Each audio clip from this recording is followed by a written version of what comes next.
बीच Bharatiya Janata party के माननीय राष्ट्रीय प्रवक्ता अधिवक्ता गौरव भाटिया जी आपको संबोधित करेंगे। मेरा विनम्र निवेदन है माननीय गौरव जी से कि आपको संबोधित करें। बहुत बहुत धन्यवाद संजय जी। सभी पत्रकार बंधुओं को हमारा नमस्कार। और ये प्रेस वार्ता जो है बहुत ही महत्वपूर्ण है।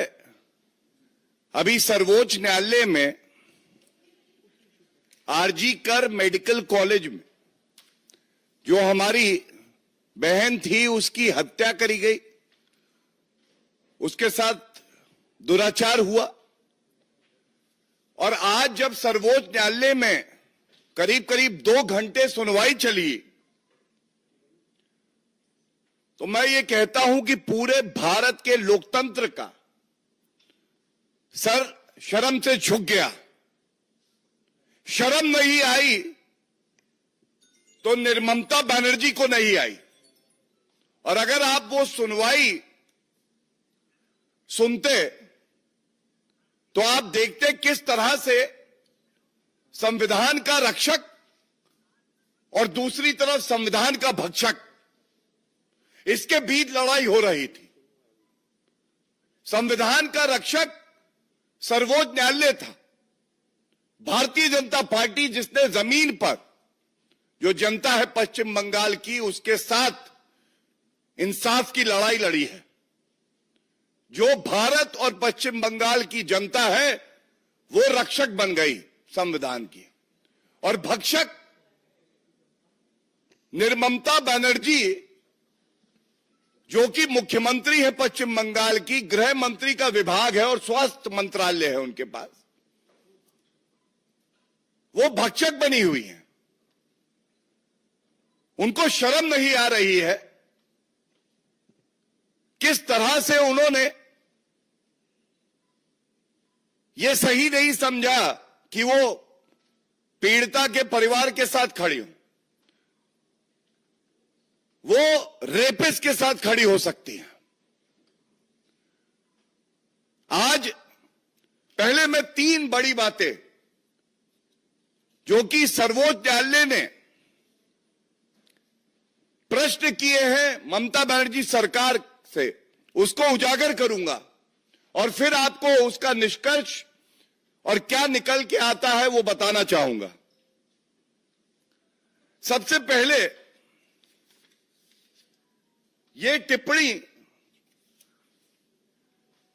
भारत के मुख्य न्यायाधीश जो कि सुप्रीम कोर्ट के 3 जजेस की बेंच में बैठे थे, सुनवाई कर रहे थे, उन्होंने पूछा और मैं कोट कर रहा हूं जो रिपोर्टिंग आई है, अभी ऑर्डर नहीं आया है। The honourable chief justice of India says there was at least a 14-hour delay to register the FIR. Number 1. अगर कोई हीनस क्राइम होता है, कॉग्निजेबल ऑफेंस, संज्ञेय अपराध होता है, तो यह पुलिस की जिम्मेदारी है कि तुरंत FIR दर्ज की जाए। यहां पे एक अननेचुरल डेथ की एंट्री करते हैं और ये बात हमने बड़ी प्रमुखता से हर मंच से उठाई, चाहे वो राष्ट्रीय मंच हो भारतीय जनता पार्टी का, चाहे प्रदेश का मंच हो। आज मोहर लगी है कि भारतीय जनता पार्टी वो पार्टी है जो चाहती है कि पीड़िता के परिवार को इंसाफ मिले और हर जो हमारी बहन है पश्चिम बंगाल में वो सुरक्षित हो। सर्वोच्च न्यायालय ने जब ये पूछा क्या अभी भी ममता बनर्जी आप अपने पद पर बनी रहना चाहती हैं, क्या यह सिद्ध नहीं हो गया कि आप विफल रही, क्या यह आपकी जिम्मेदारी नहीं है कि आप इस्तीफा दें? और इस्तीफा क्यों? इस्तीफा इसलिए जिससे एक निष्पक्ष जांच हो सके, जिससे अगर विवेचना के दौरान ये साक्ष्य आते हैं सामने कि आपने लापरवाही तो करी ही, साथ में आप लिप्त थी, आपको पता था क्या हो रहा और आपने उसको रोकने का प्रयास नहीं किया और साथ में जो साक्ष्य है उसको नष्ट करने का प्रयास किया, तो फिर आपका पॉलीग्राफ टेस्ट और आपकी arrest, I repeat, the polygraph test of the chief minister Mamata Banerjee as well as the arrest of Mamata Banerjee could be imperative to ensure that there is justice given to the family members of the deceased and to every citizen of the country. This is the demand of the people of West Bengal, and the Honorable Supreme Court has made this scathing remark, unveiling the dirty face of Mamata Banerjee. Second, जो बड़ी महत्वपूर्ण बात है, postmortem, ये उजागर हम लोग पहले भी कर चुके हैं, आज दोबारा दोहराऊंगा।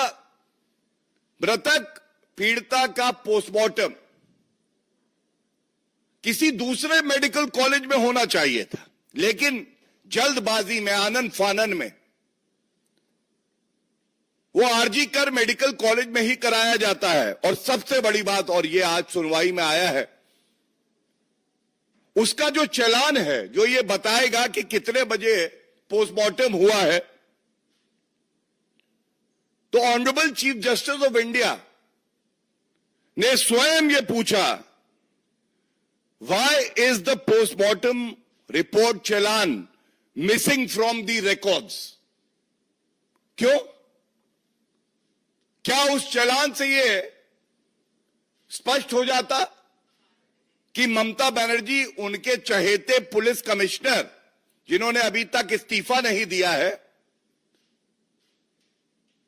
वो जो पूर्व में प्रिंसिपल रहे आरजी कर मेडिकल के, जिनको अब अरेस्ट कर लिया गया, उनको बचाने का प्रयास कर रही थी? जो एक अरेस्ट हुई है उस आरोपी को बचाने का प्रयास कर रही थी? क्यों चालान मिसिंग है? जब कलकत्ता उच्च न्यायालय ने स्पष्ट कहा कि सारा रिकॉर्ड, सारा रिकॉर्ड, फाइल से लेके उसके अंदर के जो कागज है वो भी, वो धागा भी जिससे आप सिलते हैं फाइल, सब का सब सीबीआई को दे दे, तो चालान मिसिंग कैसे हो गया? ममता बनर्जी जी, कृपया करके ये बताइए हमें। और इसके साथ ये भी बड़ा महत्वपूर्ण है, सीसीटीवी फुटेज। आप सब पत्रकार हैं, हमारी लोकतंत्र का चौथा स्तंभ है सीसीटीवी फुटेज, जिससे ये पता चलता कि कितने बजे आरोपी अस्पताल में आए, अंदर गए, दुष्कर्म किया, कब निकले और कितने लोग निकले, और किसने सबूत मिटाने का प्रयास किया।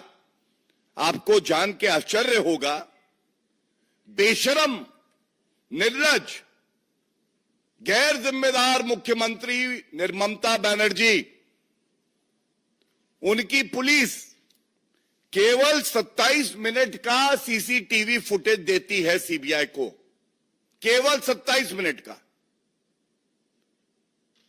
क्या पूछा नहीं जाएगा? ये जो घटना हुई उससे पहले का, उसके बाद का, कई घंटों का सीसीटीवी फुटेज आवश्यक है कि जांच हो सके, निष्पक्ष जांच हो सके। तो 27 मिनट का केवल क्यों दिया गया? ये 3 बड़े प्रश्न हैं, और ये प्रश्न जो हमने पूछे हैं, आज मैं इतना ही कहूंगा, निर्ममता बनर्जी झूठी ममता बनर्जी बन गई है। पुलिस कमिश्नर को हटाने का उनका मन नहीं है, उनकी मंशा नहीं है। हमने मांग करी है, ममता बनर्जी जी, पहला तो आप तुरंत इस्तीफा दें, दूसरा, ऐसे पुलिस कमिश्नर को जो कि पश्चिम बंगाल की महिलाओं को सुरक्षित नहीं रख सकता है, आपको इस्तीफा देना चाहिए या उनको बर्खास्त करिए। तीसरी बड़ी बात है, ममता बनर्जी, अगर आपके पास छुपाने के लिए कुछ नहीं है, हम सब चाहते हैं, पश्चिम बंगाल की जनता चाहती है कि आप अपने फोन का पूरा कॉल रिकॉर्ड, पुलिस कमिश्नर का पूरा कॉल रिकॉर्ड, जो प्रिंसिपल एक्स हटाया गया उसका पूरा कॉल रिकॉर्ड सार्वजनिक करिए। जनता को पता होना चाहिए कितनी बार आपने बात करी उस सुबह, और जब हमारी बहन के साथ ये दुष्कर्म हो रहा था, क्या आप षड्यंत्र रच रही थी? आपकी चिंता आपकी कुर्सी को लेके है, हमारी चिंता महिला अस्मिता बरकरार रहे, पीड़िता के परिवार को इंसाफ मिले, इसको लेके है। और ये विचारधाराओं की लड़ाई है। जैसा मैंने कहा, रक्षक वर्सेस ममता बनर्जी भक्षक, और इंसाफ तो मिलेगा, इंसाफ तो हम लेके रहेंगे। आप कितना भी प्रयास करिए साक्ष्य मिटाने का, जो गवाह हैं उनको डराने का, डॉक्टरों पे कार्रवाई करने का, लेकिन हम अपना काम करते रहेंगे। इसके बाद एक बिंदु और बहुत अहम है। मृतक पीड़िता के माता पिता जी, उन्होंने स्वयं कहा है कि पश्चिम बंगाल की पुलिस ने हम पे दबाव बनाया, और कुछ मीडिया चैनल्स में यह भी आया कि रुपया देकर मामले को रफा दफा करने के लिए कहा। और तीसरी बात, जो कंप्लेंट दी जाती है, that is an account, it is a version given by the person, the इंफॉर्मेंट who is giving these details. यहां पे पुलिस ने खुद ही कंप्लेंट लिख दी, कितनी सच्चाई उसमें लिखी गई होगी। और देखिए, हद तो तब हो गई, ममता बनर्जी के इशारे पर उनके भतीजे, जो कि सांसद भी हैं, अभिषेक बनर्जी, ये झूठ फैला रहे थे। ये डॉक्टर्स के खिलाफ, जिनको ये सुरक्षित नहीं रख पाए, आरोप लगाने लगे। तो डॉक्टर्स का एक प्लेटफॉर्म है, joint platform of doctors West Bengal, इन्होंने मांग करी है कि अभिषेक बनर्जी तुरंत इस्तीफा दें, क्योंकि ये झूठ का प्रचार कर रहे हैं।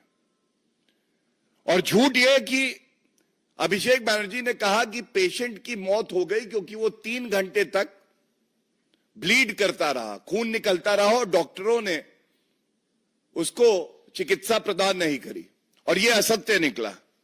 वो लेटर मेरे हाथ में है। मैं केवल इतना ही कहूंगा, ये कैसी झूठी ममता है, ये कैसे झूठे अभिषेक बनर्जी है, ये कैसी झूठी टीएमसी है गुंडों की। जिन डॉक्टर्स की सुरक्षा आपको करनी थी, आप उनको ही झूठे आरोप लगाकर अरेस्ट कर रहे हैं, उनकी क्रेडिबिलिटी के साथ खिलवाड़ कर रहे हैं। और अंत करूंगा एक बात और उजागर करके कि आज सर्वोच्च न्यायालय ने भी बिल्कुल स्पष्टता से यह कह दिया है, जो हमारे डॉक्टर्स हैं, जो महिलाएं हैं, उनका विश्वास सरकार पर से हिलना नहीं चाहिए, उनको सुरक्षा प्रदान करिए। उनकी सुरक्षा की जिम्मेदारी ममता बनर्जी आपकी है, आप क्या करेंगे, ये एक बड़ा सवाल है। ये जो 4 बिंदु सर्वोच्च न्यायालय ने आज सुनवाई के दौरान टिप्पणी करी है, ये जनता की मांग है, और इसीलिए इसको आपके समक्ष हमने रखा है। बहुत बहुत धन्यवाद। कोई प्रश्न हो तो सादर आमंत्रित है। रविकांत राय, टाइम्स नवभारत। सुप्रीम कोर्ट ने तो कल टिप्पणी की है, लेकिन अब टीएमसी के अंदर से भी आवाज उठ रही है। जवाहर सरकार ने सांसद पद से इस्तीफा दिया, उन्होंने कहा कि इस पूरे मामले को जिस तरीके से हैंडल किया गया वो बेहद गलत है, और इसके बारे में उन्होंने ममता बनर्जी से बातचीत की, लेकिन बात नहीं की। बिल्कुल सही कह रहे हैं आप। और मैं कहूंगा कि ये जो आक्रोश है, ये पश्चिम बंगाल में, भारत में और टीएमसी के अंदर भी दिखाई दे रहा है। जवाहर सरकार जी इकलौते नहीं है किसी को भी पीड़ा होगी जब वो ये देखेगा जिस पार्टी की वो सेवा करता है वो पार्टी रेपिस्ट के साथ खड़ी है, वो आरोपियों के साथ खड़ी है, दंगाइयों के साथ खड़ी है। और ये चिंताजनक है कि टीएमसी के जो नेता है उनके बयान क्या आए हैं। आरजी कर मेडिकल कॉलेज में जो घटना हुई, एक ने कहा ये जो प्रदर्शन कर रहे हैं डॉक्टर, दे आर बुचरर्स, ये कसाई हैं। क्या डॉक्टर्स जो कि ईश्वर का दूसरा रूप होते हैं वो कसाई हो सकते हैं? फिर कहा गया कि अगर ममता बनर्जी की कोई बुराई करेगा या प्रदर्शन करेगा तो उसकी उंगली तोड़ देंगे जो उंगली उनकी तरफ उठी। किस तरह का बयान है? और ममता बनर्जी इस पे चुप रहती है। तीसरी प्रतिक्रिया जो आई वो और चिंताजनक है। महिलाएं भारी संख्या में आक्रोशित थी, वो बाहर निकली प्रदर्शन करने, तो टीएमसी के नेता कहते हैं कि ये लड़का लड़की के मिलने का अड्डा बना रखा है, बॉयफ्रेंड गर्लफ्रेंड डेटिंग कर रहे हैं। क्या इस तरह के असंवेदनशील बयान आने चाहिए? और क्या ये बयान बिना ममता बनर्जी की सहमति के आ सकते हैं? और इसीलिए आगे चल के आप देखेंगे इंसाफ की लड़ाई लड़ने के लिए ये टीएमसी टूट फूट जाएगी, बिखर जाएगी, क्योंकि आज ममता बनर्जी प्रतीक बन चुकी हैं गुंडा राज का, अराजकता का। Mamata the anarchist. Vineet TV 18। Sir, अगर हम बात करें, एक दूसरा मामला है कानपुर में कालिंदी एक्सप्रेस को उड़ाने की साजिश थी, पटरी पर एलपीजी सिलेंडर रखा हुआ था। हालांकि यह खतरा, यह साजिश जो है वो टल गई, लेकिन इस तरह की जो घटना है हमने पिछले दिनों काफी देखा है। सर, क्या आपको लगता है कि बड़ी साजिश रची जा रही है? सबसे पहले तो ये बता दूं कि भारत नरेंद्र मोदी जी के नेतृत्व में इतना सक्षम है कि जो साजिश करते हैं उनको नेस्त नाबूद कर दे, खत्म कर देंगे। लेकिन आपने सही प्रश्न पूछा। ये चिंताजनक है कि सत्ता पाने के लालच में कुछ लोग, कुछ संस्थाएं ऐसी हैं जो चाहती हैं कि देश में दंगे हों, अराजकता फैले, और ये चिंताजनक है। और इस पे सख्त कार्रवाई होती रही है, आगे भी होती रहेगी। और आज विपक्षी दलों को, जो कि कहते हैं मोहब्बत की दुकान लेकिन लगाते हैं नफरत का बाजार, उनको भी सोचना पड़ेगा कि वो देश को विभाजित करने की जो शक्तियां हैं उनके साथ क्यों खड़े हैं। Mohit Bhatt, Times Now. Your reaction to what Rahul Gandhi has said in the United States, and he specifically attacked the RSS, saying that RSS doesn't believe in one India, and he has also attacked RSS and how they've captured the institutions. He has made certain statements. How do you respond to that? देखिए, राहुल गांधी अपरिपक्व हैं, part time नेता हैं, ये सब जानते थे। लेकिन लीडर ऑफ ऑपोजिशन बनने के बाद एक बड़ी जिम्मेदारी उनके कंधों पर जनता ने दी। आज ये कहते हुए दुख हो रहा है कि राहुल गांधी भारत के लोकतंत्र में काला धब्बा है। उनको यह भी नहीं पता है कि विदेशी भूमि पर जाकर क्या बात करनी है, और जिस संविधान को वो पकड़कर घूमते हैं उस संविधान को उन्होंने कभी पढ़ा नहीं।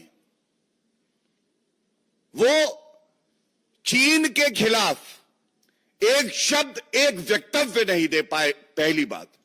दूसरी बात, वो भारत को कमजोर बताते हैं भारतीय सेना पिट गई, जो कभी हो नहीं सकता है, और चीन के साथ वो खड़े रहते हैं। तीसरी बात, बार बार हमने मांग करी कि चीन के साथ आपने पार्टी टू पार्टी समझौता किया, जब कांग्रेस सरकार सत्ता में थी, वो एमओयू सार्वजनिक करिए। और आज बड़ी जिम्मेदारी से और विश्वास से मैं कह सकता हूं, भारत के लोकतंत्र को कमजोर करने की ये जो कड़ी लगा रखी है राहुल गांधी ने, ये उस एमओयू का ही परिणाम है। और अगर मैं गलत हूं तो राहुल गांधी को चुनौती देता हूं, खड़गे जी को चुनौती देता हूं, वो एमओयू सार्वजनिक करिए। और सबसे बड़ी बात है, हमने देखा है विधानसभा के चुनाव जम्मू कश्मीर में है, एक तरफ ये लोग कहते थे अनुच्छेद 370 हटा के दिखाओ। नरेंद्र मोदी जी वो व्यक्ति हैं जिन्होंने भारत को मजबूत किया, अनुच्छेद 370 संशोधित करके हटाया। अब ये छाती पीटते हैं कि कैसे हटाया, लेकिन आज सवाल यह है, राहुल गांधी, संविधान आप उठाते हो, संविधान की अनुच्छेद 370 अनुच्छेद में पहला शब्द टेम्पररी था। क्या आपने वो पढ़ा? क्या आपने पढ़ा अस्थाई? आप 55 साल सत्ता में रहते हो, नहीं हटा पाते हो, मोदी जी हटा देते हैं। और रंजिश ऐसी, इतनी पीड़ा कि इनके साथी हैं नेशनल कॉन्फ्रेंस, वो कहते हैं अफजल गुरु आतंकी, हमारे भाई बहनों की जान चली गई, और ये कहते हैं उसको फांसी दी तो क्या हुआ, क्या मिला भारत को? आज एक तरफ नरेंद्र मोदी जी, हमारी सरकार, भारतीय जनता पार्टी और जनता, जीरो टॉलरेंस फॉर टेररिज्म, ये पॉलिसी है। दूसरी तरफ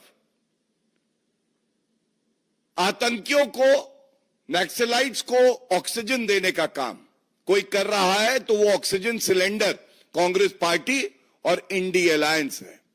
और इसीलिए जब इस तरह के गंभीर प्रश्न पूछे जाते हैं तो भारत की धरती पर इनमें इतना मादा नहीं है कि एक शब्द बोल दे, विदेशी भूमि पर जाके भारत के खिलाफ दुष्प्रचार करते हैं।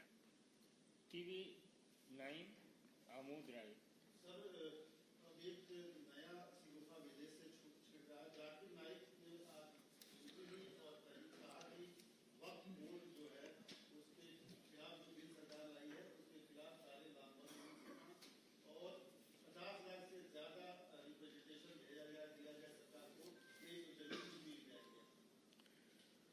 देखिए, टुच्चे जाकिर नायक से इतना ही कहना चाहूंगा, उनकी इतनी औकात और हैसियत नहीं है कि भारत के अंदरूनी मामले पर बोलें, और वो दिन भी दूर नहीं है, भारत के खिलाफ जो षड्यंत्र करता है उसको गिरेबान से पकड़कर यहां लाया जाएगा और जेल की सलाखों के पीछे डाला जाएगा। जो संवैधानिक प्रक्रिया है, जो हमारी परंपरा है, उसके अनुसार जो स्टेक होल्डर्स हैं उनसे बातचीत हो रही है, जेपीसी का गठन हुआ है, सुझाव आ रहे हैं, और इसीलिए जो उचित होगा, राष्ट्रहित में होगा, वो किया जाएगा। इसके जैसे हल्के व्यक्ति को हम गंभीरता से नहीं लेंगे, इनको सजा मिलेगी, इतना जरूर कहूंगा। बहुत बहुत धन्यवाद। नहीं, आपका सवाल आ चुका है, इसलिए आपको धन्यवाद। Thank you.